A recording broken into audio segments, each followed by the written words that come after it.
Hello and welcome to the SCI-AI Podcast. Today, I am my own guest on my podcast. My name is Vivek Bhaiya, and let's get started with our episode. I wanted to share the incredible amount of knowledge that I've gathered after talking to so many experts in the field of AI and science. It has been a remarkable journey that I've done already in Artificial Intelligence Podcast, the SCI-AI Podcast. The vision behind that was to bring a lot of awareness, a lot of knowledge to people about what AI is and what AI will do in our future. I'm not a core AI tech guy, but I have the know-how of technology because I'm being a computer engineer. I know a lot of stuff in artificial intelligence, machine learning, deep learning, and all that. So it's been a great journey when I spoke to people like Peter Voss and others about artificial general intelligence. In his own views, artificial general intelligence is going to come definitely to us one day, which means super intelligent bots or artificial intelligence algorithms. They will acquire all our day-to-day work in terms of repetitive work and providing intelligent solutions to us. My view on top of that is that one day in the future, let's say about 30-40 years from now, we will have such intelligent machines powered by artificial general intelligence algorithms is that they are going to take over from us with our thinking process as well. Some of the stuff that we really care about, like let's say planning, our finances, let's say planning for our vacation, how much budget do we need, where should we travel, not just that, maybe even predicting for us which place to live is more healthier for us. What food should we eat? What kind of channels or media that we should absorb based on our behavioral pattern? All that is going to change the way we think and way we envision stuff. It's not going to be happening on a single day that artificial general intelligence will become a reality, but it is going to gradually come, and then it's going to be our last invention. Why it is called like that in popular media and with scientists and artificial intelligence researchers is because of the fact that those machines will be exponentially more intelligent than us. So we won't have to predict or we won't have to research, invent things that we are so dying for today.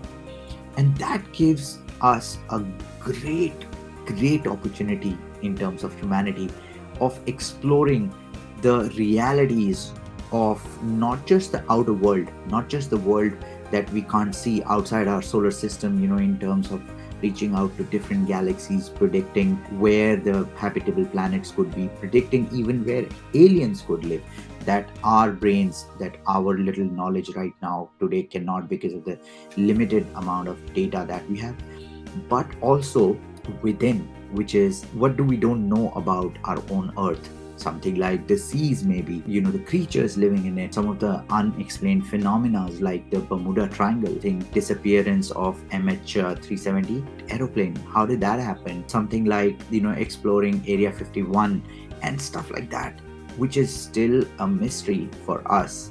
Even though we have progressed so much in terms of science, technology, and everything, we still don't know our Earth yet. Forget about going out to different planets, and then not just planets outside our solar system to different galaxies in our universe. So the opportunities of getting that kind of support for us is humongous. And just like the internet, it's going to be one day, it's not going to be available for all of the people, but it's going to be only available for maybe companies and research organizations.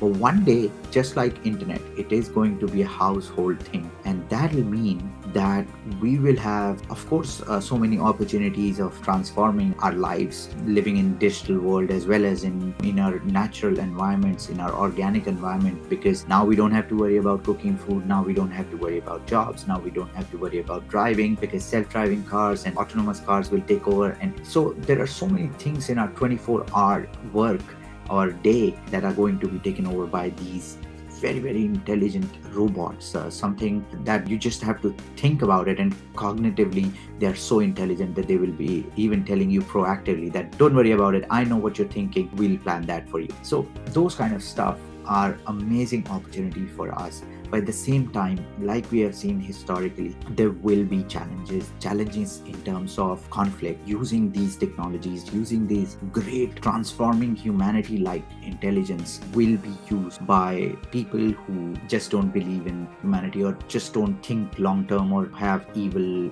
thoughts or evil minds, and because of their XYZ background. With all the kinds of opportunities comes also this threat about how it is going to transform us, and that is something that we would love to see.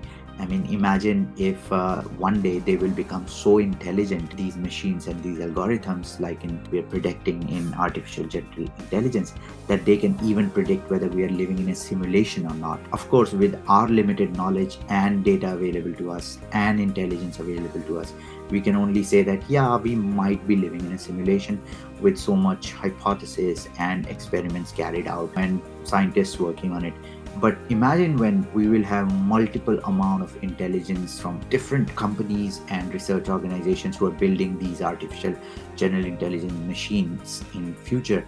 We will be able to see the result of that, whether we are living in a simulation or not, will actually come to reality one day. That's going to be a really, really great time for all of us. That is why it is so important. This is why the mission is to explore these ideas, to put our AI researchers and guests and speakers into those difficult situations, asking them these difficult questions, whether we can have this and when can we have this and how is it practically possible, whether AI ethics will apply to all that or not, because it's also very important that these intelligent machines are regulated in terms of AI ethics.